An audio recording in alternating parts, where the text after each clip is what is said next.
안녕하세요. 2025년 대선 전략 정치 본색. 오늘은요, 또 장성철 공론센터 소장, 그리고 이지은 변호사, 전기한 정치평론가 나오셨습니다. 어서 오십시오. 안녕하세요. 장성철 수사하고 저 오랜만에 뵀는데 그러니까요. 어떤 분이 질문을 하더라고요. 뭐라고요? 노 변호사님, 장성철 소장님 만나면 꼭 물어봐 주세요. 네. 사무실은 있냐요? 없어요. 저희 집이에요. 아, 그러니까 개인 집을 그럼 거기서 정확히 하시는 일이 뭐네요? 집에서는 잠을 자고요. 공론센터는 그냥 제가 명함용으로 해놓은 거예요. 사실은 제가 그냥 방송평론하면서 그냥 개인 장성철로 나가기가 그러니까 그냥 명함용 개인 사업자로 내놨습니다. 너무 솔직하게 말씀하시는데. 원래 여의도에 1년 동안 사무실을 유지했는데 그쵸. 방송하다 네. 보면은 갈 시간이 없더라고요. 그래서 차라리 집에서 재택근무가 훨씬 편해요. 맞습니다. 네. 돈도 안 나가고 그래서 제가 집으로 했습니다. 돈은 안 나가는데 또 이렇게 잘 되면 이 비용으로 떨궈야 되는데 또 그것도 또 안 떨궈지게 돼요. 잘 안 돼요. 집에서 하게 되면. 전 뭐 윤석열 정권에서도 핍박받고 노영희 변호사님한테도 요거도 먹고 여기저기서 제가 요거도 먹고 혼나고 그러고 있습니다. 오늘 불쌍한 모드로 가시기로 하네요. 불쌍해야죠. 장 소장님은 모든 곳에서 다 지금 다 부르고 있다고 내가 또 들었는데 이재명 캠프에서도 손을 내밀었다고 그랬는데. 아니요. 그때 100분 토론할 때 이재명 대표께서 한 100여 명 모여 있는데 우리가 장 소장 영입하려고 그래요. 그래서 그치. 저는 저 정치 안 합니다. 저는 그냥 방송 평론하면서 먹고 살겠습니다. 그렇게 말씀드렸죠. 아예 거절했구나. 영입 제안이 있었는데. 그 공개적인 자리인데 뭐 영입 제안도 아니죠. 그냥. 농담처럼 하신 거예요. 알겠습니다. 실제로 민주당에서는 장성철 소장 같은 분을 이재명 후보도 엄청 탐을 내고 있죠. 그렇죠. 본인이 이제 현 네. 정치를 안 하겠다, 평론의 위치에 있겠다라고 해서 그렇고 지난번에 방송 이렇게 한번 했지 않습니까? 그랬을 때 반응이 장 소장은 잘 모르겠다. 신인규 변호사는 확실하게 민주당으로 오면 좋겠다. 이제 이런 이야기가 있어가지고 저는 그 장 소장님을 믿고 민주당이 활용을 했으면 좋겠다라는 이야기. 궁극적으로 민주당의 대선 승리가 아니고 대한민국을 발전시키는 데는 합리적 보수 평론가가 꼭 필요하다. 네. 그리고 이재명 후보도 보수 아닙니까? 중도 보수라고 스스로 이야기하고 있으니까 오히려 괴를 같이 할 수도 있다는 생각도 해봤습니다. 맞아요. 우리나라는 같이 뭐 진보 보수가 딱 명확하게 갈리지 않는 곳이 없어요. 솔직히 말하면 저도 보수라고 생각하는 사람 중에 하나고 우리 장 소장도 이 사람이 잘하면 응원해주지만 잘 못하면 또 비판하는 게 당연한 거잖아요. 그런 식으로 모두 다 그렇게 하니까 일 잘하고 사리사욕 안 부리고 똑똑한 사람들 모여서 정치하면 되잖아요. 네, 어느 진영이든 간에. 제 꿈이 있다면 뭐 이재명 대표께서 대통령 되시면은 제가 노영희 변호사님 잘 모시고 방송도 하고 좋죠. 그러면 네. 잘 될 거라고 보고요. 신인규 변호사와 장성철 소장은 그래서 상당히 여기저기서 탐내는 인물들이다. 이거 제가 말씀을 드리고요. 그럼에도 불구하고 제가 지난번에 장성철 소장은 좀 아닌 것 같은데라고 말을 했습니다. 그래서 그 말을 듣고 열받아서 전화를 전화도 안 받아. 아니 뭐 치사하게. 전화를 내가 못 받았어요. 내가 핸드폰이 무음이어가지고 잘 못 받아요. 콜백도 안 하셔요. 너무해요. 그런 거 보니까 실제로 정치평론가들의 이제 영향력이 과거에 비해서 굉장히 커졌다 이런 생각은 좀 많이 들고요. 장 소장이 한마디 하면 그게 언론에 보도가 되는 것도 있지만 진위 여부를 놓고 실제로 많은 사람들이 사실 확인까지 한다. 이제 이렇게 보면은 장 소장님의 입이 그냥 입이 아니다. 그래서 굉장히 무게감 그리고 영향력이 아주 크다 이런 걸 잘 알고 얼마나 혼내시려고 저를 이렇게. 아닙니다. 실제로 뭐 그 정도 영향이 있는 거 제가 잘 알고 있습니다. 네, 자 오늘 월요일입니다. 오늘 방송 또 한번 시작을 해보겠습니다. 저 사실 이 방송 어떤 식으로 진행할지 몰라요. 알려주세요. 우리 정기아 대표하고. 네, 먼저 한 줄 뉴스부터 시작을 합니다. 한 줄 뉴스를 네. 좀 먼저 얘기해 주십시오. 네, 한 줄 뉴스 시작하겠습니다. 이재명 90% 압도적 지지, 투표율도 상승했습니다. 어제 민주당 순회 경선 영남권 투표에서 이재명 전 대표가 90%를 득표하면서 압도적 1위를 차지했는데요. 이에 따라서 이재명 후보의 누적 득표율은 89.56%가 되었습니다.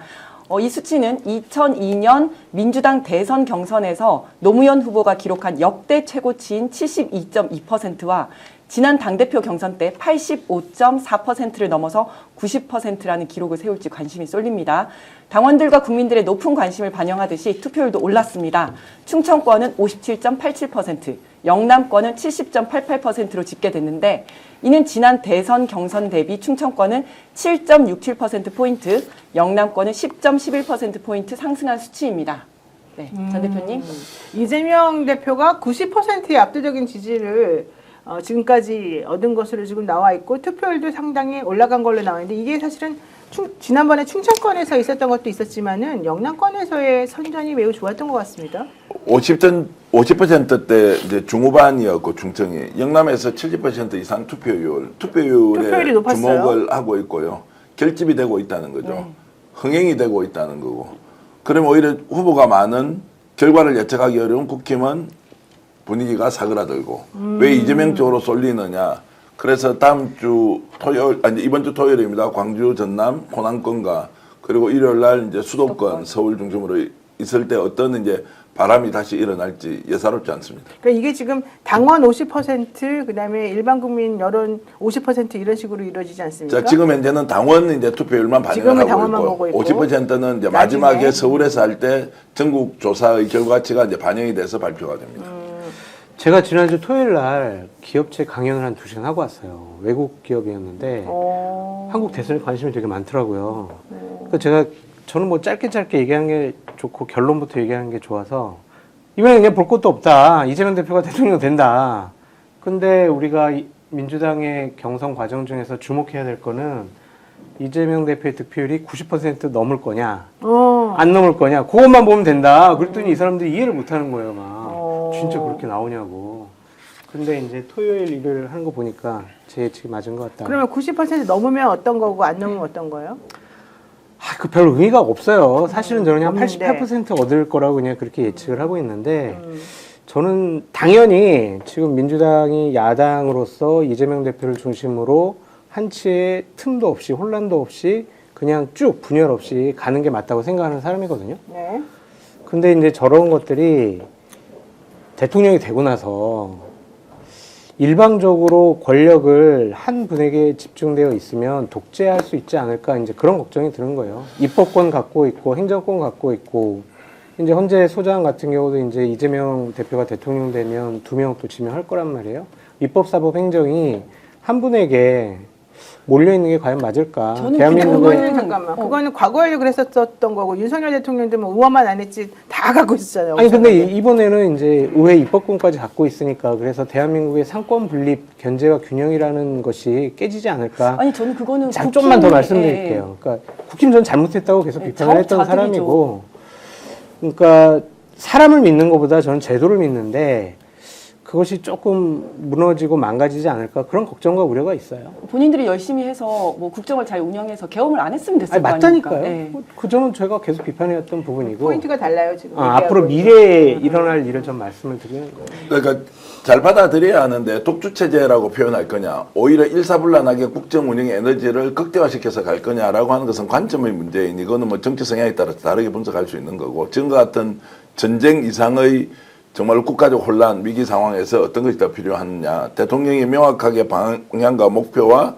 그리고 헌법과 법률에 따라서 제대로 이끌어간다면 오히려 이렇게 하나로 똘똘 뭉쳐서 가도 좋다라는 의견도 있는 근데 거죠. 어쨌든 그 많은 분들이 걱정하는 특히 영남권이나 보수 쪽에서 걱정하시는 그런 종류의 문제점은 발생하지 않도록 하겠다라고 이번에 이재명 대표가 연설을 많이 했던 걸로 지금 저는 알고 있어서 좀 지켜봐 주시는 게 필요할 것 같고요. 결국 이 결과가 국민들이 이재명에 대한 기대와 바람이 이만큼 크다는 것이 표로 그리고 지지로 응축되는 거지 않습니까? 그건 국민의 뜻이라고 봐야 된다고 저는 봅니다. 네, 그리고 어쨌든 이재명 대표한테 쓰여졌던 프레임 중에 하나가 권력을 잡으면 복수를 할 것이다, 뭐 보복을 할 것이다 이런 얘기들이 많이 돌았지만 이재명 대표도 나에 대해서 그런 얘기 도는 건 알고 있는데 나는 절대 그렇지 않다 이렇게 얘기를 하셔서 한번 보겠습니다. 그리고 그런 말들을 이제 사람들이 믿고 또 판단하고 믿을 수 있는 사람 믿고 안 믿는 사람은 안 믿고 해가지고 또 찍을 사람 찍고 안 찍을 사람은 안 찍는 거니까 한번 보면 될 것 같고요. 지금 장성철 소장을 비롯한 많은 보수에 있는 그 논객들이 걱정하는 부분들은 또 충분히 꼭 이재명 대표만이 아니라 한 명에게 이제 권력이 집중됐을 경우에 벌어질 수 있는 일을 말씀하시는 거라고 보면 될 것 같고요.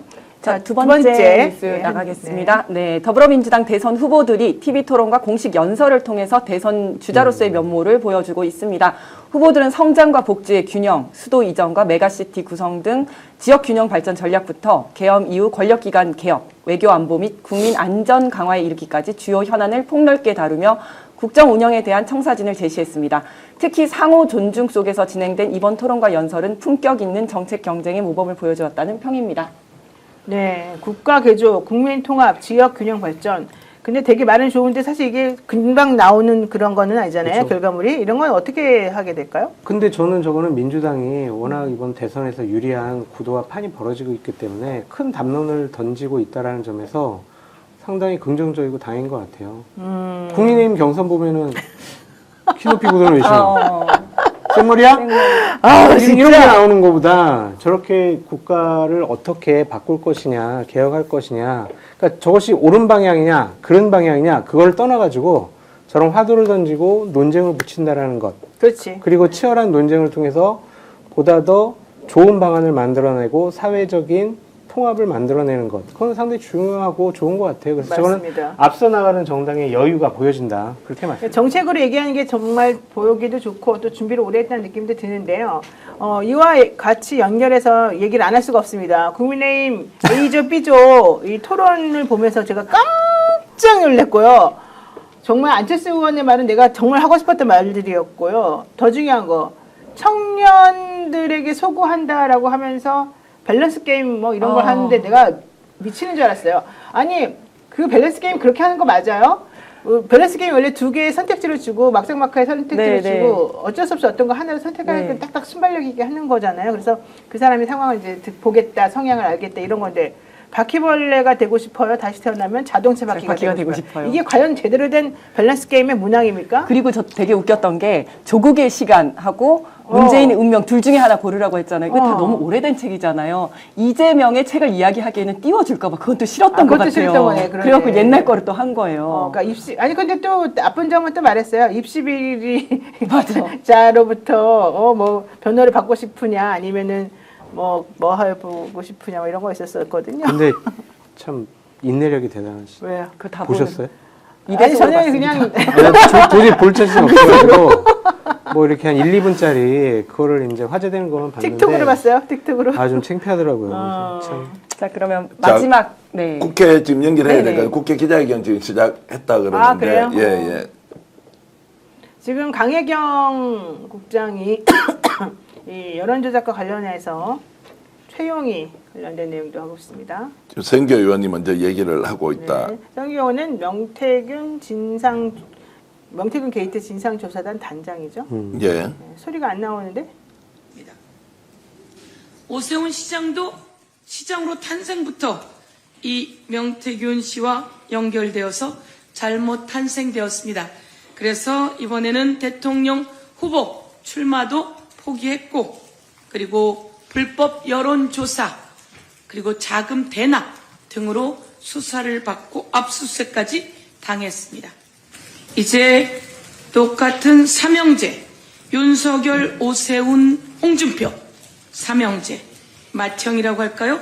훨씬 더 인연이 깊습니다. 2014년 정도부터 홍준표 경남도지사 시절 인연이 홍준표 국회의원 인연으로, 그리고 대통령 후보 인연으로, 그리고 대구시장 인연으로 명태균 씨와 연루되었습니다. 이 내용이 오늘 이제 낱낱이 공개되게 되겠습니다. 어떻게 그 과정에서 여론조사를 의뢰했고, 그 여론조사 과정 속에서 무슨 불법이 저질러졌고, 그리고 그 돈은 누가 냈으며 홍준표 씨는 이 뒤에서 어떻게 배후 조정을 했는지 등등이 PC를 통해서 낱낱이 카톡 등도 다 공개되었습니다. 오늘 명태균 씨가 홍준표 깝대기를 벗겨버리겠다고 했고, 이제는 돼지는 잔칫날에 잡는다라고 했는데, 오늘 이 잘못된 지도자들이 탄생된 그 시작의 문제를, 불법을 오늘 여러분께 낱낱이 공개해 드리겠습니다. 이상입니다. 네, 감사합니다. 이어서 명태균 의원님 요구하겠습니다. 예, 명태균 게이트 진상조사단의 창원국가산단 국정개입 의혹 조사본부장 영평입니다. 저희 명태균 게이트 진상조사단에서 그동안 지금 서여 단장님께서 말씀하신 것처럼 윤석열, 김건희, 그리고 오세훈 시장과 홍준표 후보의 의혹들에 대해서 계속 조사해왔고, 이를 국민께 소상히 밝혀왔습니다. 그 결과 오세훈 시장은 지난 3월 20일 검찰이 압수수색에 있었고, 지난 4월 12일에는 대선 불출마를 선언하기에 이르렀죠. 명태균 게이트로 인해서 조사를 받은 많은 사람의 제보에 의하면 홍준표 후보가 오세훈 시장보다 의혹이 10배는 더 많다. 또 지금 대구시 공무원들로부터 검찰에 많은 제보가 쏟아지고 있고 제보 중에는 홍준표 후보의 아내와 아들에 대한 내용도 포함되어 있다. 이런 얘기를 합니다. 홍준표 후보는 오세훈 시장과 판박의 의혹에도 불구하고 검찰에서 제대로 수사조차 하지 않는 것 전형적인 제 식구 감싸기 아닌가 하는 문제 제기를 합니다. 지난해 4월 윤건희의 범죄 혐의 정황이 담긴 전화 통화 녹음 파일 4,295개, 또 9월에는 윤석열 부부가 명태균 씨와 나눈 텔레그램, 카카오톡, 대화 캡처 280개를 손에 쥐고도 아마 수사하지 않고 뭉개려 했던 검찰의 이러한 전철 또다시 밟지 않을까 우려되기 때문에 확실히 이에 대해서 짚고 넘어가야겠다는 생각이 듭니다. 우선 최용희 박모 씨는 대구시장 후보 당시 홍준표 여론조사 비용 4,370만 원을 대납했죠. 그리고 그에 대한 보상으로 대구시 공무원으로 취업한 의혹을 받고 있습니다. 여기 계신 그 강혜경, 김태월 공익 제보자분들에 의하면 아마 이런 분들은 이런 큰 돈을 납부할 능력이 안 되는 것 같은데 그 자금 출처 반드시 그 캐내면 그 의혹의 중심에 누가 있을지 저희는 반드시 그 의혹의 중심에 홍 후보가 있었다 이런 의혹을 해소할 수 없을 것 같습니다. 이에 대해서는 아마 우리 그 박수성님께서 또 말씀을 해주실 것 같아서 저는 이게요, 지금 하고 있는 것은 2025년 4월 21일 월요일 오전 11시 국회 본관 민주당 원내대표 회의실에서 있는 기자회견입니다. 기자회견의 내용은 2022년도 국민의힘 대구시장 경선 당시에 불법이 있었는지에 대한 확인 및 검찰 봐주기 수사 규탄을 위한 것인데요.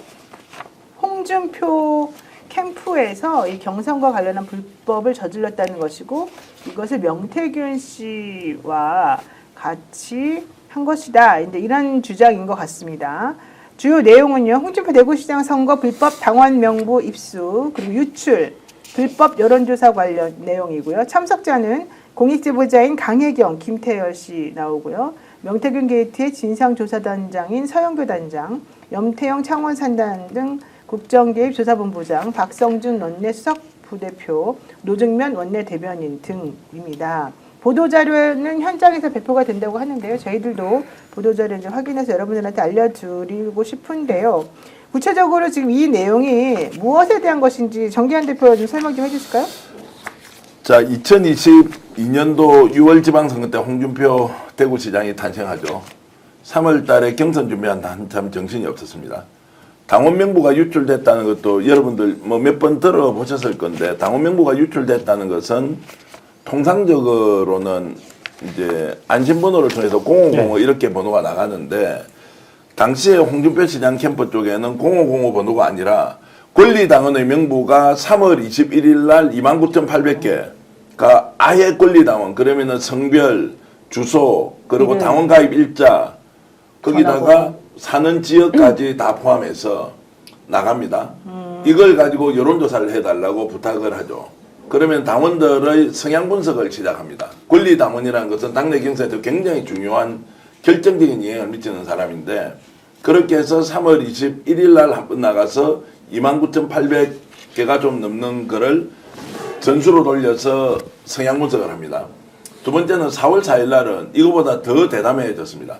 44,000개의 당원 명부, 그러니까 대구시당에 있는 권리당원의 5분의 1 정도 되는 사람들의 개인정보가 통째로 유출이 됩니다. 유출이 되어서 이것에 대해서도 성향 분석을 해가지고 4,000명 이상의 정치적 성향을 분석합니다. 그 성향 분석이 뭐냐? 홍준표를 지지하느냐, 당시에 김재원 후보를 지지하느냐, 아니면 박근혜 측근으로 알려진 유형아를 지지하느냐, 이런 것들에 대한 성향 분석을 해서 44,000개와 29,000개, 거기는 이제 숫자가 또 섞여 있기도 합니다. 그렇게 해서 최종적으로 확보한 성향 분석 자료가 10,000개가 넘는다. 권리당원만 하더라도 5천 개 정도가 이제 이렇게 성향이 분석된 자료를 가지고 이제 선거에 활용했다. 그러면은 당에서 누군가 불법적으로 유출한 게 있고 그 유출한 것을 여론조사로 쓴 것도 이제 불법입니다. 더 충격적인 것은 이 성향 분석된 자료, 그 개인의 데이터를 가지고 다시 여론조사를 할 때 이걸 섞어 넣기를 하는 겁니다. 아, 섞어놓기. 자기들한테 유리한 사람만. 유리한 사람만 섞어 넣기를 하는데 이것은 중대한 선거법 위반이 됩니다. 위반이죠. 선관위에서는 절대 이런 걸 못하게 하거든요. 네. 그러면서 이 번호를 마치 RDD 자동 추출한 번호인 것처럼 가공해서 홍준표를 지지하는 사람들을 그 번호에 섞어 넣어서 실제로 그 당시에는 홍준표가 당원 투표에서는 김재원, 유영화와 비슷하거나 김재원 후보가 오히려 앞서는 결과도 있었습니다. 그렇겠죠. 그런데 당원들의 그 성향을 파악한 뒤에 넣었으니까 당원 투표에서도 홍준표가 앞선다는 결과를 만들기 위해서 조작을 했다. 이 섞어 넣기를 했다. 이제 이렇게 지금 이제 의혹 제기를 하는 것이고 그와 관련된 증거 자료가 다 이제 나왔다라고 이제 보면 되겠습니다. 그러니까 이게 잠깐만요. 사실 그 명태균 씨는 제가 명태균 씨를 접견하러 갔을 때마다 하는 얘기가 나는 여론조사 조작 같은 거 절대 하지 않았다. 그거 한 사람은 강혜경이다. 이렇게 주장을 하면서요. 저보고 자기가 가지고 있는 그 자료를 다 보라고 저한테. 이게 이 자료를 보면 누가 이걸 조작했는지 나오고 나는 그런 거 전혀 알지 못한다. 근데 실제 할 수 있는 능력도 없고 알지도 못하는 강혜경이가 이 모든 것들을 다 했다더라 나중에. 근데 나는 그 내용을 모른다. 이런 주장을 계속 펼쳤었어요. 그래서 내가 그 부분에 대해서는 나는 정확하게 모르니 지금 재판이 진행 중이니까 재판에서 밝히세요. 이러고 말았거든요.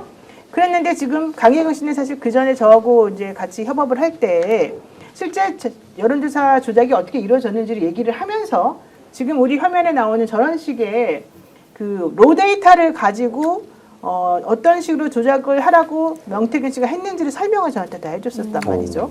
근데 그때 얘기했던 게 바로 진짜 그 회원 명부, 당원 명부들, 사실 당원 명부는 유출되면 안 되잖아요.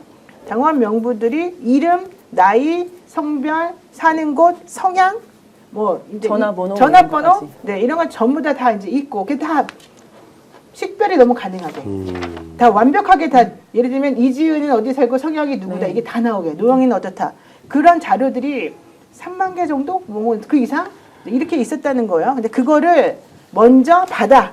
원래 당원 명부를 여론조사 팀에서는 받으면 안 되는데 네. 원래는 안심조사 번호를 받아야 되는데 당원에 대한 거를 하더라도 안심조사 번호를 안심번호를 받지 않고 아예 그냥 생으로 받아. 그런데 그걸 가지고 자기네가 돌려본대요. 한 1,000명 거, 2,000명 거 이런 식으로 뭐 다 돌리지도 못하고. 그러면 거기에서 성향이 어느 정도 이제 나오잖아요. 이 사람은 김재원을 뭐 한다, 이 사람은 홍준표를 한다. 그럼 그거를 미리 다 표시를 해놔요, 옆에다가. 그래서 그거를 아예 그냥 이 홍준표에게 지지하는 사람이 많이 나오게 하려면 그 자료 속에다 다 집어 넣어버려. 그렇죠. 갖고 우리가 마치 무작위로 전화하는 것처럼 하면서 그 사람들에 대한 전화를 막 해버려. 그렇죠. 그러면 홍준표에 대한 것만 쭉 나오는 거잖아요. 그리고 상대방에 대한 건 안 나오고. 이런 식으로 여론조사를 했었다고. 완전 했었다고. 조작이죠. 네, 완전 완전 조작. 조작이죠. 했었다고 이제 주장을 했었었고, 그것 때문에 문제가 생기면 자기가 책임을 지겠다라고까지 얘기를 했었었고, 반면에 이제 홍준표 씨나 아니면은 이 명태균 씨 쪽에서는 그런 명부는 나올 수가 없다. 그런 명부 가지고 나는 본 적도 없다. 나는 그런 명부 갖고 장난친 적도 없다. 나는 제대로 조사하라고 말했을 뿐이다. 이렇게만 지금 말한 거였었어요. 그래서 실제 누구의 말이 맞는지 이제 따져보자. 여기까지 얘기가 나왔거든요. 이거 어떻습니까? 아니 결론적으로 보면은 이 휴대폰 번호가 들어간 당원 명부가 유출됐다는 것은 상당히 심각한 범죄 행위예요. 준 사람 받은 사람 다 처벌받을 수밖에 없다라고 말씀을 드리고, 제가 2014년 16년 국민의힘 당대표실에서 부실장으로 근무했을 때 조직국장을 제 당 동기를 시켰어요. 기조국, 조직국, 총무국 여기는 딱 장악을 해야 되잖아요. 당대표가. 네. 그 조직국장 했는데 제가 다음번 대선을 대비해서 조직국장한테 저기 당원 명부 좀 줘라. 그랬더니 안 된다는 거예요. 왜 안 되냐 그랬더니 거기에는 로그인 기록이 다 남아있기 때문에 누가 접속해가지고 누가 프린트를 하고 누가 파일을 다운받고 이런 것들이 다 나온다. 그게 범죄 행위라서 못한다 그러더라고요. 그 당 조직국은 그렇게 관리가 철저한데 대구시 당원 명부가 홍준표 캠프로 이렇게 휴대전화번호가 유출됐다라는 것은 대구시당에서 유출됐다고밖에 볼 수밖에 없어요. 아. 이거는 대구시당 차원. 근데 여기서 중요한 건 사실 여긴 안 나왔는데 부산도 부산도요? 그런 네. 식으로 자료가 부산시장 선거할 때 그런 식의 당원 명부들이 쓰였다라는 또 소리가 있더라고요. 자, 구분을 좀 해야 되는데요. 네. 이제 일반적으로 당원의 정보는 전화번호, 전화번호하고 개인 이름하고 사는 지역은 오랫동안 축적된 데이터들이 있지 않습니까? 이런 것들이 이제 선거 과정에서 실제 쓰이기도 하는데, 부산 같은 경우에 어떻게 됐다 이렇게 하는 것은 이제 매우 조심스럽게 좀 접근을 해야 된다는 생각이 들고요. 대구는 제가 이런 말씀을 드리고 싶습니다. 본인이 당원 가입을 언제 했는지, 네. 사는 지역이, 이름이, 휴대전화가 이런 것들이 다 홍준표 캠프로 넘어갔다. 네. 이게 여론 조작에 써있다는 것도 범죄지만 대구에 있는 국민의힘 책임 당원들의 느낌이 지금 어떨까요? 당에 내 개인정보가 제공되어 있고 어떤 경우에도 당원과 관련된 것을 실제로 법원에 압수수색해도 주지 않는다고요. 왜냐하면 정당에서는 자기 당원의 정보를 보호하는 것이 목숨처럼 그렇죠, 지켜야 된다. 그렇죠. 이게 지금 바깥으로 다 유출이 돼 버렸지 않습니까? 저희들도 그 자료를 지금 봤단 말이죠. 물론 이제 전화번호가 가려져 있긴 하지만 이런 것들이 유출이 됐다면 당원들의 마음이 지금 어떻게 했느냐. 홍준표 대구시장 되기 위해서 아예 통째로 빼내가서 이거를 여론 조작을 할 때 사용했다라고 한다면 지금까지 저는 전례가 없는 범죄 행위다. 이건 있을 수 없는 일이에요. 이거는 아니. 저는 이제 대구시 이게 만약 이 의혹이 사실이라면 대구시장을 훔쳤다라고 저는 생각을 그렇죠. 하거든요. 바로 그거죠. 여기는 국힘에서 경선에서 이제 공천 주면 되는 곳이잖아요. 근데 경선에서 1위 하기 위해서 지금 여론을 조작을 한 건데 일단 당원 명부를 유출하고 유출받는 것만 하더라도 정당법, 개인정보보호법 위반이고 또 이런 내용으로 여론조사 의뢰하는 것 자체가 통계법 위반 그리고 거기에서 밝혀진 지지 성향 같은 거를 다시 받는 것도 통계법 위반, 선거법 위반 이거는 다 엄청난 범죄입니다. 그리고 일단 미래한국연구소에서는 이렇게 자기한테 유리한 거 해가지고 띄울 수 있지만 실제 경선 관련한 업체에서는 미래한국연구소가 선정이 안 됐을 수가 있잖아요. 그럼에도 불구하고 이거는 홍준표한테 굉장히 유리한 게 뭐냐면 사실은 이제 선거를 해보면 데이터가 반입니다. 데이터베이스 확보하는 게 절반이거든요. 그렇죠. 여기에서 지지 성향이 쫙 분석이 돼 있잖아요. 어차피 우리 편 사람들한테는 연락 안 해도 돼요. 김재원이라든지 유영아를 지지하는 사람들 전화번호가 다 있을 거잖아요. 그렇죠. 그 사람들한테 다 전화를 하게 시킵니다. 밑에 사람들한테. 해서 그걸 또 1, 2, 3번으로 다 나눠요. 그래서 전화 받자마자 아 홍준표 선거 사무실 싫어요. 전화 끊는 사람은 어차피 내 편 안 되니까 빠지고 그렇지. 말고 그래요. 적당히 얘기를 들어주는 사람 있으면 쫙 정리해서 보통 후보자가 직접 전화를 합니다. 전화를 해서 아 뭐 이거 제 개인 전화번호니까 저장하시고 앞으로 제가 뭐 열심히 하겠습니다. 이러면 이 사람들 굉장히 감동받거든요. 그렇지, 그렇지. 감동받지. 김재원은 나한테 문자 한 번 안 보내던데 홍준표는 나한테 직접 전화했네. 그렇죠. 이러면서 돌아갑니다. 맞아요. 돌아섭니다. 맞아요. 이런 식으로 바까리 하는 거거든요. 그 자료를 그냥 그 중립적이어야 할 여론조사 기관이 그냥 선거 사무실 일을 그냥 한 겁니다. 이거는 그렇게 만든 거죠, 홍준표가. 그러니까 보통 이제 이러한 당내 경선이 벌어지게 되면은 당에서는 안심번호 형태로 해가지고 당원 명부를 넘겨줘요.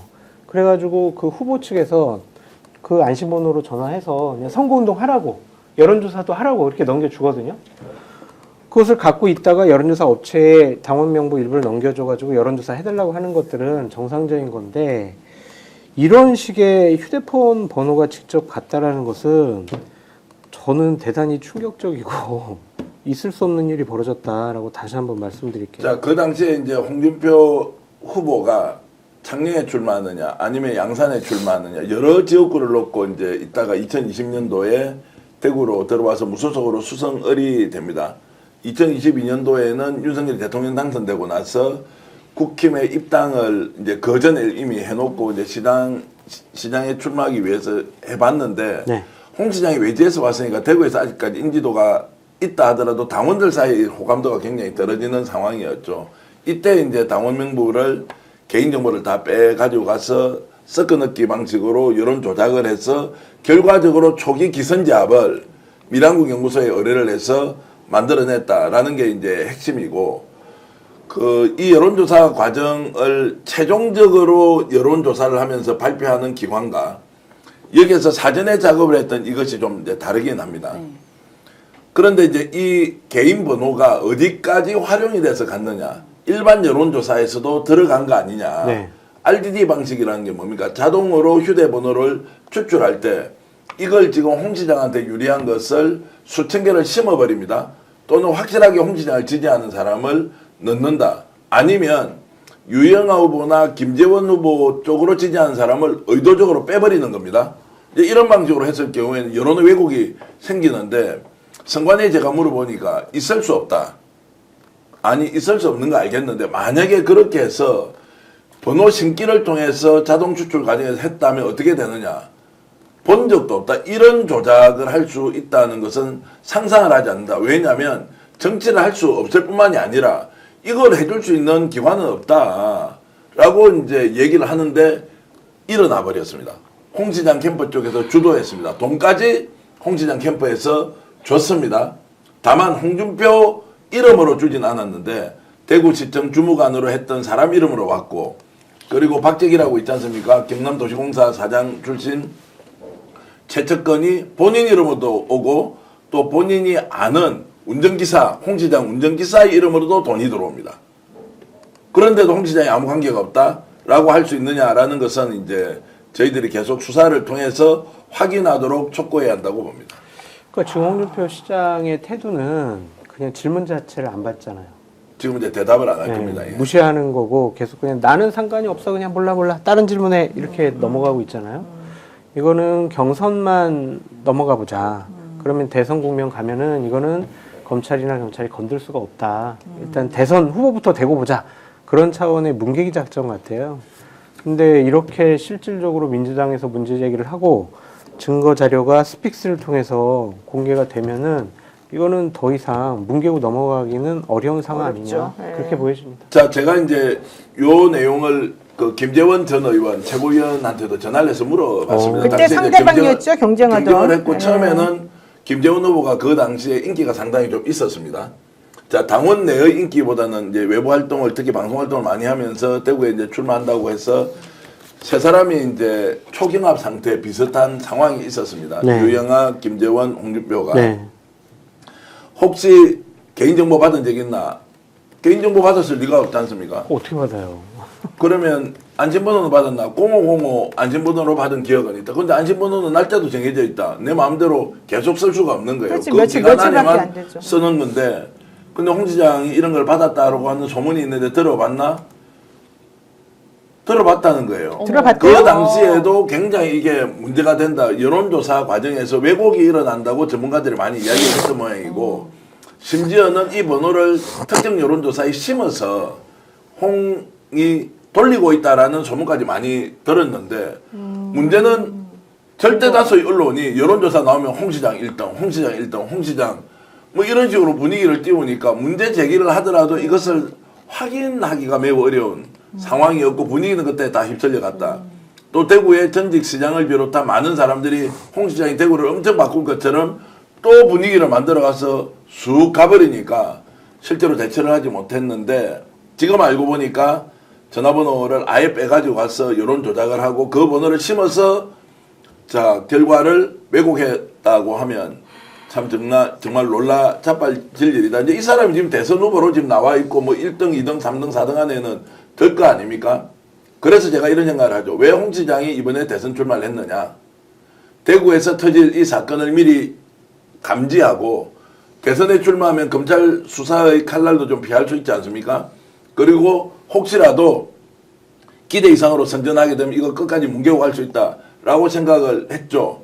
명태균은 이 내용 압니까 모릅니까? 명태균 목소리가 다 담겨 있고 어떻게 조작하라고 하는 내용들이 있는데 자 그리고 최모 보좌관이 당원 명부인데 돌릴 수 있어요. 어떻게 하라고 하는 또 목소리가 다 담겨 있는데 자 명은 그러면은 이 문제에 대해서 어떻게 설명을 할 거냐. 지금은 명태균은 마치 홍준표 편드는 것처럼 이렇게 보이는데 이제 그들이 진실을 이야기할 시간이 점점점 다가오고 있다. 이렇게 저는 생각합니다. 여기부터는 제가 이제 추측인데 이거는 대구시의 이 당원 명부를 관리하는 담당자나 아니면은 대구시당 위원장, 처장 요 정도 수준의 협조가 아니면은 이거는 이렇게 휴대폰 번호가 넘어가기는 어렵다.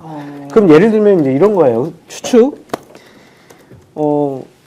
대구 쪽에 있는 언론사가 자, 그럼 이번 대구시장과 관련해서 여론조사를 해봐야 되겠다. 당원들 대상으로. 그럼 어떻게 하겠어요? 대구시당에다가 협조 공문을 보내요. 우리 여론조사 할 테니까 당원 명부 안심번호로 주세요. 그걸 가지고 우리가 여론조사 해가지고 여론조사 하겠습니다. 이렇게 될 거거든요. 네.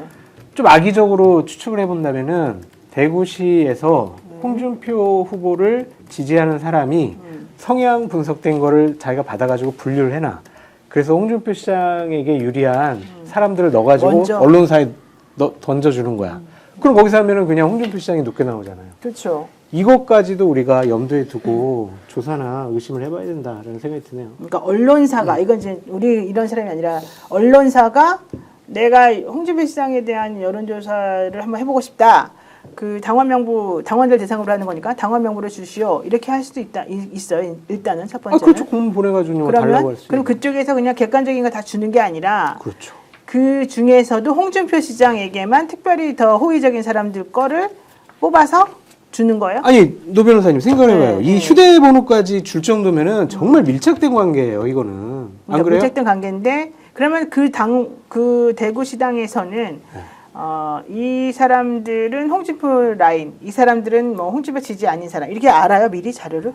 자기네들끼리요? 응. 아니 그러니까 이 미량 그래야지 줄수 있는 연구소가 거니까? 어디선가 성향을 분석을 한 조사했다며요. 거죠. 그러니까 이거를 그거를 명부를 다시 딱 미량 받아가지고 연구소가 준 거를 갖고 홍준표 시장 있다가 쪽에서 다시 다시 대구시당에 얘네들이, 있는 협조자에게 넘겨주는 거지. 넘겨서 다시 다른 언론사를 그렇지. 넘긴다. 그건 이제 추측의 영역. 그런 식으로 할 수도 있겠다. 그리고 여기에 나와 있는 자료 중에서 당원 가입일도 다 나와 있다고. 나와 그렇지, 했지 나와 않습니까? 있죠. 네, 근데 이게 마지막으로 지금 당원 가입된 사람이 뭐 2021년 몇 월 며칠이라고 하는데 그러면 그 이후에 이게 유출이 됐다는 얘기잖아요. 그 즈음에 이제 뭐 대구시당이라든지 여기에 담당하는 직원이 누군지부터 해서 수사를 시작해야 될 것 같거든요. 요거는 조사해야 또 돼요. 아이디 패스워드 요거 자기 거 들어가서 할 수 있도록 돼 있잖아요. 그러니까 지금 예 맞습니다. 맞고요. 지금 세 가지 방식의 왜곡이 일어날 수가 있는 거예요. 우선 첫 번째로는 그냥 로 데이터를 그냥 받아가지고 이 미래한국연구소나 강혜경이나 뭐 명태균이나 이런 사람들이 먼저 일반적으로 그냥 딱 돌려서 한번 해봐요. 네. 그 샘플을 몇 개 뽑아가지고 그래서 그 중에서 예를 들면 홍과 김의 싸움이었다 그러면 홍에게 유리한 사람, 김에게 유리한 사람, 또 중간인 사람 이렇게 해서 구분을 해놓을 수가 있겠죠. 그렇게 가지고 다음에 실제적으로 정말 조사했다고 하면서 홍에게 유리하게 한 사람들 것만 전해가지고 그렇죠. 샘플 뽑아가지고 전해가지고 이거 조사해보니까 홍에게 이렇게 퍼센트가 높게 나왔습니다. 근데 그거를 너무 티나게 하면 안 되니까 섞어서 김에게도 하고 뭐 누구도 하는 식으로 이제 해놔. 그렇지만 어쨌든 표시는 다 애매한 사람들은 앞으로 홍 쪽으로 끌어와야 되니까 애매한 사람들은 누군데 이 사람들은 어떻게 하자. 이것까지 다 정리를 자기네가 그렇죠. 해놓는단 말이죠. 네. 사실 이게 로데이터의 가치라고 강혜경 씨가 지난번에 말했었는데 네. 우선 첫 번째 단계 그렇게 단계. 그러면 홍이 마치 잘한 것처럼 나와. 두 번째 단계는 그 결과물을 홍에게 줘. 나에게 의뢰한. 근데 홍에게 주는데 그냥 결과물만 주는 게 아니라 결과물이 나오게 된 로데이터를 다 정리해서 다 줘. 그러면 홍은 그 결과물도 받았지만 결과물을 얼마든지 조작해낼 수 있는 그 원 데이터를 가지게 되는 거죠. 이게 이제 두 번째 왜곡이라는 거죠. 그리고 있는데 MBC 같은 데서 또 내지는 뭐 SBS 대구 MBC나 대구 SBS 이런 데서 전화해가지고 홍 시장의 지지율을 알아보기 위해서 우리가 당원 명부를 가지고 조사 한번 해보고 싶습니다. 당원들에게 전화해보고 싶은데 주세요. 그러면 그 사람이 달라고 하는 건 객관적인 당원 명부에 뭐 이거 달라고 하는 거겠지만 주는 사람들은 그래 내가 줄게. 대부분 다 우리 홍을 찍는 사람들 여기 김 찍는 사람 조금 넣어갖고 섞어서 줄게. 근데 말은 안 하고 자기네가 그냥 객관적 자료처럼 줘버리면 언론사는 그것도 모르고 그냥 우리가 객관적으로 조사해봤더니 이렇게 나왔다. 그럼 이제 세 번의 왜곡이 나오는 거네. 그게 이제 여론을 그렇게 완전 만들어 나가네. 만들어 나. 그런 거 한 번도 못 들어봤어요? 그런 얘기? 그동안에? 솔직히. 못 들어봤어요. 이거는 못 들어봤어요. 이런 걸 우리가 성향 분석은 다 해놔요. 캠프에 있으면. 근데 이렇게 원데이터를 가지고 이렇게 했다는 거는 처음 들어봤어요. 근데 강혜경 씨가 저한테 계속 얘기하기를 우리 이 미래한국 연구소에서 했었던 여론조사와 관련돼서 되게 다른 데하고 비교가 되는 특별한 점은 혹은 그거 가지고 장사를 할 때 우리가 써먹는 포인트는 우리들이 가지고 있는 이 로데이터를 준다는 것이었다. 이 로데이터의 의미가 무엇인지 설명하고 로데이터를 잘 하는 것이었다. 뭐 이제 이런 얘기를 저한테 사실 했었거든요. 그거 자체가 완전 불법이거든요. 그렇게 되면 완전 불법이죠. 그거 자체가 불법인데 사실은 증거가 안 나왔던 건데 오늘 그 증거가 다 나온 거죠.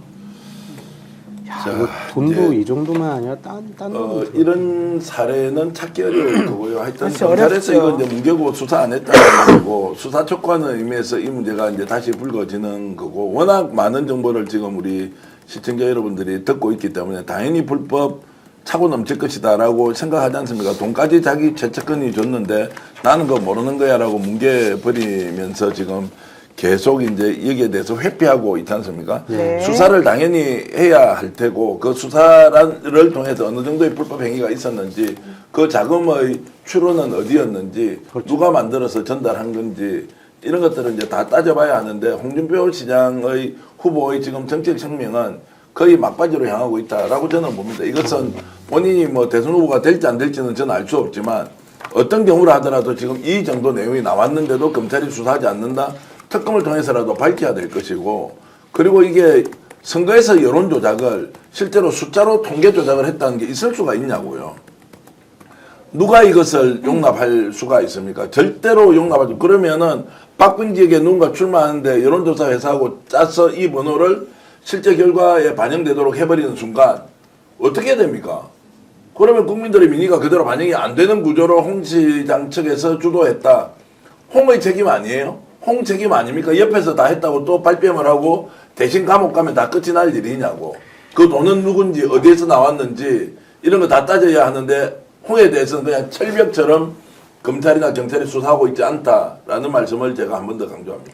그리고 이건 반드시 수사를 해야 되는데 3년 전이잖아요. 3년 전에 네. 재미를 봤어요. 어떻게 보면 재미를 봤는데 발각이 안 됐어. 안 들키고 지금까지 왔잖아요. 지금 대선 과정에서도 이런 일이 벌어지지 말라는 법이 없잖아요. 지금은 대구 명단 하나만 있지만 뭐 부산 명단 무슨 명단 있을 수도 있는 거고 정말 그래서 이거는 철저하게 엄청난 중범죄이기 때문에 철저하게 수사를 해야 된다.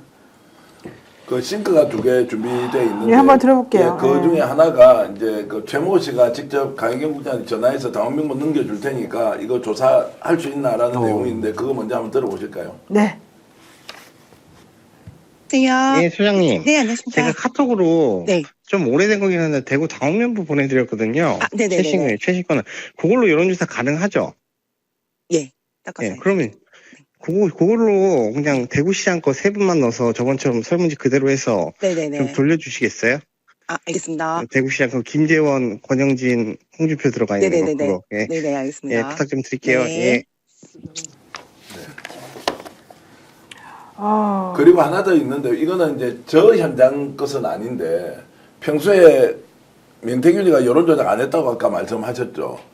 명태균이가 여론조작을 시키는 장면이 물론 이것은 김영선과 관련된 것인데 그 내용도 이번에 녹취를 취재하면서 확인을 했는데요. 명태균이 어떻게 여론조작을 시키는지 그 장면을 여러분 생생하게 한번 들어보시면 한번 들어보죠. 예, 네. 한번 들어보겠습니다.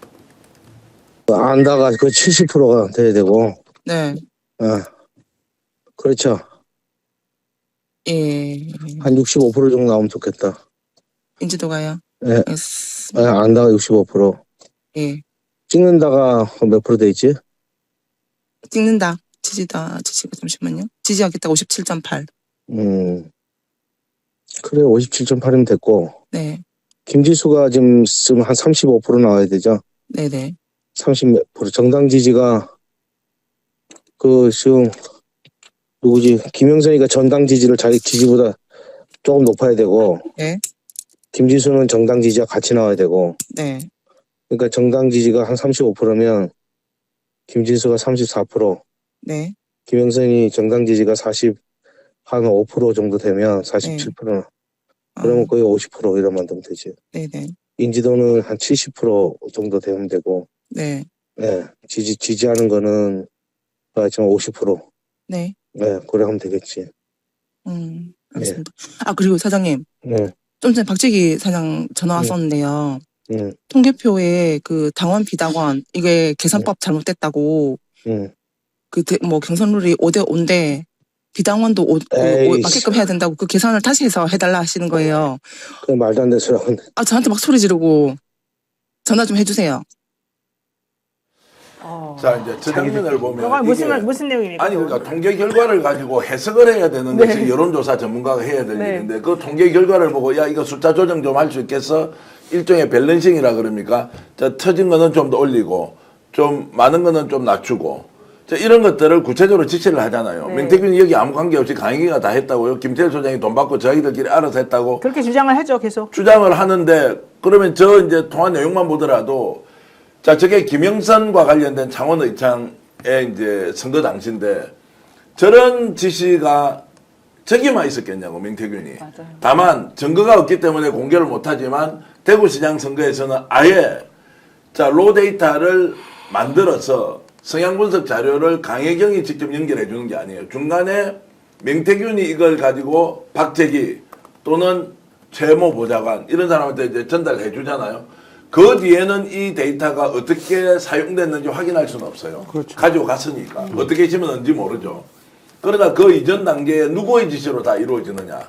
민태균이 지시하지 않는데 어떻게 김태열, 강혜경 이 두 사람이 이것을 왜곡하고 조작할 수가 있습니까? 이렇게 하라고 하니까 시키는 대로 따라했고 그 과정에서 나온 결과물을 결국 이제 갖다 줬는데 이번에 이제 충격을 받았던 것은 설마 당원들의 구체적인 개인정보까지 제공이 되어서 조사를 했겠느냐라고 하는 것은 의심을 하지 않았는데 최근에서야 비밀번호 하나가 풀리는 거예요. 락 걸려 있는 거를 이제 풀어보니까 저게 나왔다라고 해서 다시 확인해 보니까 아, 그 당시에 당원 명부를 아예 통째로 빼가지고 와서 작업을 했다. 여론 조작을 했다라고 이제 확신을 하는 거죠. 다만 그러면 잠깐만. 그러면 그 비밀번호는 누가 걸어놓은 거예요? 자, 그 락은? 왜냐면 이 개인 명부 29,000개, 44,000개는 무섭잖아요. 네. 이게 혹시 바깥으로 유출되면 큰일 나잖아요. 네. 데이터를 넘겨줄 때 락을 걸어놓고 주는 거예요. 누가? 최영희가. 대구시당에서 대구시에서 대구시당에서 그런 쓸 수도 최용희가 있고. 전달해 준 거죠. 네. 그러니까 최용희든 박재기든 그리고 이 데이터가 넘어올 때는 락을 그래요. 왜냐면 이게 일반적으로 유통되면 큰일 나니까 비밀번호를 줘서 이 데이터를 줬다는 거. 그 비밀번호를 찾아낸 거예요. 그리고 이것이 또 거꾸로 전달되지 않습니까? 로 데이터가. 요거는 전달된 흔적이 지금 없어요. 왜 그런지 압니까? 이것도 굉장히 무서운 자료잖아요. 네. USB를 통해서 다 전달이 됩니다. 김태열 소장이 갖다 주고 USB를 통해서. 왜냐하면 이거를 혹시 데이터상으로 메일이나 카카오나 이런 걸로 보냈을 경우에는 자료가 큰일 날 수 있잖아요. 네. 그래서 이것은 USB로 다 전달됐다는 증언들이 지금 나오고 있고 USB 언제 주는데 오늘 갖다 줘야 되는데 이런 것도 아마 다 이제 나와서 상황을 입증할 수 있는 녹음은 굉장히 많다. 다만 홍준표가 자기 목소리가 있다거나 박재기의 자기 목소리는 없어요. 최용희까지는 목소리가 나오는데 그게 없는데 이것을 끝까지 나는 아니다라고 주장을 할 수 있는지 수사 결과 통해서 당사자들이 이제 결국 이게 중범죄라고 하면 누가 시켜서 어떻게 됐다는 다 나중에 밝히지 이 않겠습니까? 싱크들 좀 전에 나왔던 그 강혜경 씨하고 명태균 씨하고 서로 얘기 주고받으면서 나왔던 그 싱크 있잖아요. 예. 그건 언제 얘기가 나눈 거예요, 서로? 2022년도 이제 지금 이제 지방선거고 요거는 지금 이 이야기를 나눈 시점이 비슷한 시기인 것 같은데 제가 그거는 다시 한번 더 확인을 해봐야 될 것 같아요. 2022년도 대구시장 선거할 때쯤이다? 그때쯤이겠죠. 두 개다? 그치. 그때 그쵸. 아마도 제 생각에는 김영선 의원의 지금 정당 활동이나 이런 것들이 어느 정도 잘하고 있는지 없는지에 대한 아마 선호도 조사나 이런 것들을 가지고 했던 것 같은데요. 요거는 날짜를 제가 다시 한번 더 봐야 낮에 되겠죠. 봐야 이건 USB로 카피해가지고 넘겨줬다면요. 당시에 대구시당에 근무하는 사람이 언제 몇 시에 몇 분에 접속을 해가지고 USB를 복사해가지고 넘겨줬다는 거 다 나와요. USB 카피한 날짜 시간 다 나올 거 아니에요. 나오잖아, 컴퓨터에. 조사가 금방 나와요. 이거. 근데 조사를 안 안 하거나 하고 있어요. 해야죠. 검찰에서. 해야지. 잘못된 거는 바로 잡아야죠. 조금 전에 맹태균 목소리가 나온 그것도 비슷한 시기입니다. 2022년 4월 달에 녹음된 자료고요. 그 당시에는 아마 창원 의창에 대한 뭐 선호도나 이런 것들을 조사하는 과정에서 여론 조작을 요렇게 하라고 지시했을 가능성이 높은 걸로 그렇게 보입니다. 근데 우리 사실 그런 것까지 할 생각은 안 하지 않냐? 일반적으로? 그렇지 않아요? 처벌받아요. 이거. 그러니까. 아니, 이거는 감옥 가도 오래 살아요. 오래 살아요. 아니, 왜냐면 제가 예. 그 공천관리위원회 위원을 많이 했어요. 그 공정관리위원회랑 그러니까 그 선거 있을 때마다 이제 당에 또 윤리심판위원도 제가 여러 번 해봤어요. 그랬는데 그때 뭐가 가장 문제였냐면 저렇게 선거 있을 때마다 당원 명부 네. 주는지 안 주는지 이게 되게 중요한 문제여서 그런 거 조금이라도 한 사람들은 다 후보에서 잘려버렸었어요. 예, 맞습니다. 왜냐면 저게 엄청 결정적인 네. 정보거든요. 저게. 우리는 저런 얘기만 나오면 저 사람 무조건 후보에서 잘라버렸었거든요. 그러니까 그 정도가 아니고 근데 이거는 그거하고는 상상도 할 수 없을 정도로 후보가. 한 거잖아요. 완전 거짓말로 그냥 성향분석을 내한테 유리한 사람 집어넣고 넣고. 여론조사 돌리면 당연히 야, 그게 내한테 좋게 나오지. 이게 있을 수가 있는 일인가? 없다는 겁니다. 제가 국힘쪽에도 물어봤죠. 있을 수 없다는 거예요. 근데 왜 저렇게 버젓이 저렇게 많은 일을 하고 있어? 누구랑 그러니까 짜고? 이제 오늘 나오면 지금까지 나와 있는 여러 가지 이제 자료 증거와 달리 이제 당원 명부까지 아예 빼가지고 갔다고 하면 이제 설명하겠죠. 게다가 지금 대구만 그런 게 아니라는 거잖아요. 솔직히 말하면. 아니 지금 그건 이제 알수 대구시장 없지만, 이제 네. 선거 때 이제 나온 게 이제 증거이고 다른 지역에서 있다 없다라고 하는 것은 지금 이제 알 수가 없는 것인데 대구시장 선거 당시에는 대구시당의 권리당원 명부를 가지고 나가가지고 아예 이 개인정보를 활용했다라고 하는 것은 이제 충분히 우리가 추측할 수 있고요. 아이고. 검찰에서 어떻게 수사할 건지 좀 지켜봐야 되겠죠. 그런 말은 참 기대를 하는 말인데 수사하겠습니까? 제대로? 아니 그러니까 저는 이제 이 문제는 네. 홍이 지금 벌이고 있는 악행에 대해서 많은 사람들이 얘기하지 않습니까? 본인한테 불리한 건 일체 대응하지 않아요. 그리고 어느 정도 대응해도 효과가 있겠다 싶은 것은 인간적으로 모멸감을 주고 비난질을 하고 거기다가 마치 언론에서 잘못 알고 홍을 공격하기 위해서 좌파 카르텔에 얽혀있는 사람들이 뭔가 좀 기획해서 이 문제를 부풀리는 것이다라고 일관되게 얘기를 맞아요. 하고 있습니다. 그래서 저희들은 취재를 하는 쪽에서는 그러면 CCTV 끝까지 가려보자. 범죄 사실이 없는데 왜 우리가 의혹 제기를 합니까? 아니 그러면 명태균 씨는 이런 상황이 됐는데도 지금 왜 정기한을 고소한다는 거예요? 아니 그래 뭐가 고소를 하는 문제라는 것은 거예요? 본인이 뭐 어떤 사유가 있을 건데 제가 이제 명태균도 이 방송을 볼 거예요. 이제 본인의 목소리까지 자 여론 조작을 어떻게 지시했는지 김영선 건이지만 나왔지 않습니까? 그러면 홍준표와 관련된 이제 이 건에 자 돈도 그러면 다 전달된 게 홍 시장 채권들이 통장에 돈을 보내고 박재기까지 다 보냈어요. 네네. 자 그런데도 이제 명태균은 이거는 관계없이 조작이다라고 하면 본인이 나와서 이야기를 하라고요. 홍 시장 편에 서서 얘기를 하든 국힘 쪽에서 얘기를 하든 본인이 이야기하라고. 이제 이 정도 나왔는데 명태균은 국민들 앞에 진실을 밝힐 의무가 있다고 저는 생각하는 거고 이게 무슨 오해가 될 게 어디서 이 정도 증거 나왔는데도 이거 다 조작이라고 할 거예요? 본인이 지시했다는 게 다 드러나는데 이것도 그러면은 강희경과 김태일 소장이 알아서 한 것이다. 돈 받는 데는 얼마 받을지 물어보는 것도 녹음에 다 나오는데 2,500만 원이면 돼? 2,000만 원이면 돼? 라고 하는 것은 오늘은 공개를 하지 않지만 그 내용까지 다 나오는데요. 명태균이 어떻게 피해갈 거예요? 지금이라도 이실직고해서 아닌 건 아닌 걸로 맞는 건 맞는 걸로 진실을 진상을 규명해라. 네. 괜히 노희 변호사나 저 같은 사람을 놓고 명예훼손 고소를 하니 안 하니 했다 말았다라고 하면서 언론에서 보도하는 내용을 코인팔이 하는 식으로 폄훼하지 말고 당신의 인생을 스스로 폄훼하지 말고 제대로 진실을 국민들한테 밝히라는 말씀을 드리고 싶습니다. 네, 일단 노영희 TV는 수익 창출이 중지됐기 때문에 코인팔이 할 수가 없다. 이 말씀을 왜 수익 드리고요. 창출이 문제였습니까? 뭐 하도 이제 반대쪽에서 신고 들어가고 뭐 이런 것 때문인 것 같은데 어쨌든 코인팔이는 그래서 한다는 말은 부적절하다. 이 설명을 드리고요. 그다음에 우리 전계한 대표의 이 스픽스도 거의 이런 거는 뭐 슈퍼챗도 안 들어오고 이런 거 없기 때문에 코인팔이는 불가능하다. 이 얘기 말씀드리고요. 지금 이런 중요한 정보를 여러분들이 볼 수 있게 된 건 결국 인터넷 때문이다.